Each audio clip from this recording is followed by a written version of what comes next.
সময় কম, বহুত কিছু বলার ছিল। ডক্টর ইউনূস সাহেব, আপনি যখন সর্বপ্রথম ক্ষমতা এসেছেন, আমরা আপনাকে সহযোগিতা করেছি।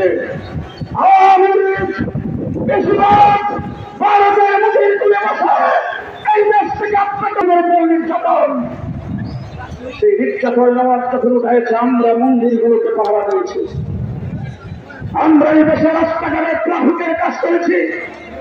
আমরা এখন পর্যন্ত আপনাকে সহযোগিতা করতে চাই, তবে ইসলামের বিরোধিতা করবে তাদেরকে আপনি প্রশ্রয় দিতে পারবেন না।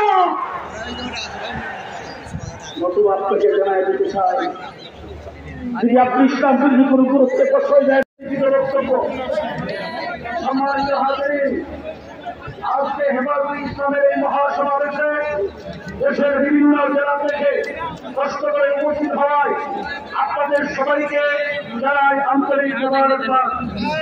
গত বছরের 5ই আগস্ট ছাত্র জনতার গলায় চুলকাদেশ হাসিনা পালিয়ে গেলে আমরা বিজয়ের স্বাদ লাভ করি এবং হারানো স্বাধীনতা ফিরে পাই।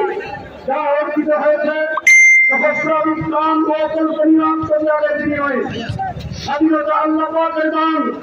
গত 15টি বছর যা থেকে আমরা বঞ্চিত ছিলাম, তাই মহান আল্লাহ রাব্বুল আলামিনের দরবারে শুকরিয়া আদায় করছি, আলহামদুলিল্লাহ। 2013 সালের সরকার গণহত্যা 21 সরকারের জন্ম না হয়। আমরা এমন বাংলাদেশ করতে চাই যেখানে সংখ্যালঘু সহ সব নাগরিকের জানমালের নিরাপত্তা, ধর্মীয় স্বাধীনতা ও কর্মকাণ্ডের অধিকার সুরক্ষিত থাকবে, কথা বলার স্বাধীনতা থাকবে, নাস্তিকতা ও মুক্তমানা হত্যার নামে কারো ধর্মীয় অনুমতিতে আঘাত দেওয়ার সুযোগ থাকবে না, সংখ্যালঘুদের রাজনীতির বলিপাঠা বানানো যাবে না। দেশের স্বাধীনতার সার্বভৌমত্ব রক্ষায় এমন একটি বিভেদ মুক্ত সমাজ রাষ্ট্র ব্যবস্থা আমরা প্রতিষ্ঠা করতে চাই, যেখানে কাউকে জুলুম ও পুলিশি নির্যাতন করা হবে না।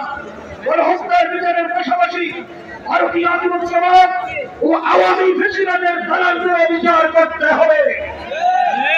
আমরা দেশে ন্যায় বিচার ও ন্যায়ের শাসন প্রতিষ্ঠা করতে চাই।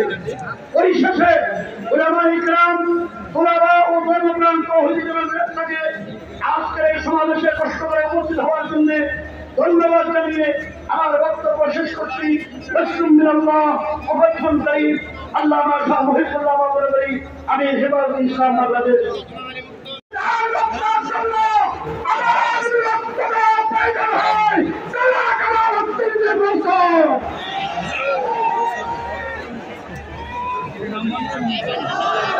উপস্থিতি একপর্যায়ে বক্তব্য রাখবেন হেফাজতে ইসলাম বাংলাদেশের কেন্দ্রীয় সহ সাংগঠনিক সম্পাদক মাওলানা শামসুল।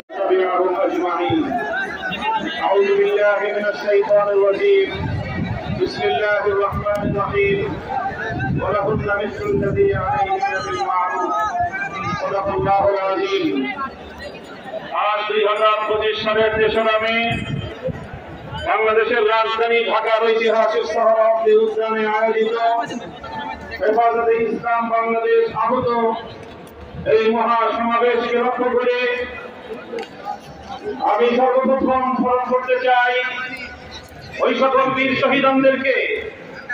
শাপলা থেকে 2024-এর জুলাই বিপ্লব পর্যন্ত রক্তে লাগার এই মত মেরে পানি দিয়ে বাংলাদেশ 2024-এর 5ই আগস্ট দ্বিতীয়বারের মতো স্বাধীনতা অর্জন করেছে। স্বাধীন বাংলার মাটিতে দাঁড়িয়ে আমরা বলতে চাই, নারী সংস্কারের নামে আল্লাহর কোরআনকে, ইসলামকে যে কটাক্ষ করা হয়েছে, ধর্মীয় উত্তরাধিকার বিধান, পারিবারিক বিধানকে নারী পুরুষের মধ্যে বৈষম্যের প্রধান কারণ বলে আখ্যায়িত করে বিতর্কিত নারী বিষয়ক কমিশন এদেশের সংখ্যাগরিষ্ঠ মানুষের ধর্মীয় অনুভূতিতে আঘাত প্রদান করেছে।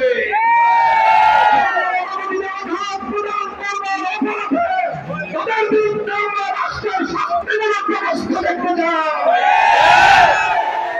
হেফাজতে ইসলাম বাংলাদেশ বলতে চায়, এই তথাকথিত পশ্চিমা ধ্যান ধারা বিশ্বাসী। বিতর্কিত নারীবাদীদের আদর্শ এবং দর্শন নয়, বরং হেফাজতে ইসলাম বাংলাদেশ ইসলাম প্রদত্ত আল্লাহর ঘোষিত নারীর ন্যায্য অধিকারে বিশ্বাসী।